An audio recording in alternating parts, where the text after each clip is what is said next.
So 8 വസന്തം എന്ന് വേണമെങ്കിൽ നമുക്ക് പറയാൻ പറ്റുമെന്ന് അറിഞ്ഞൂടാ. സിനിമയ്ക്ക് നമുക്ക് ഒരു വസന്തം മാത്രമേ കാണിക്കുള്ളൂ. അപ്പോൾ ഇതൊരു കൊമേഴ്ഷ്യൽ സിനിമയാണ്. കൊമേഴ്ഷ്യൽ റൊമാൻസ് ജാനറിൽ വരുന്ന ഒരു സിനിമയാണ്.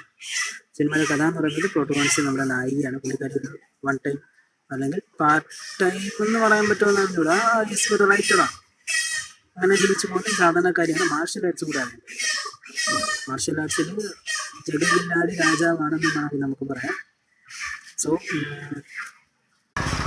നായികയുടെ ലൈഫിൽ ഉണ്ടാകുന്ന റൊമാൻസ് കാര്യങ്ങൾ, അത് സക്സസ് ആവോ ഇല്ലയോ എന്നുള്ളത്, ഇതിനിടയിൽ ഉണ്ടാകുന്ന പ്രശ്നങ്ങൾ, കുഞ്ഞിലെ മുതലേ അച്ഛനില്ലാതെ വളരുന്നൊരു കുട്ടിയാണ്.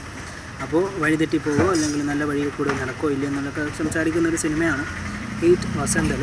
ഓവറാൾ സിനിമാറ്റോഗ്രഫി ഒക്കെ എനിക്ക് കുറച്ച് വീക്കായിട്ട് തോന്നുന്നു. നമുക്കൊരു സീരിയൽ കാണുന്നൊരു ഫീലൊക്കെ കിട്ടുമെങ്കിൽ പോലും കഥ കൊണ്ട് കുറച്ചൊക്കെ ബെറ്ററാണ്.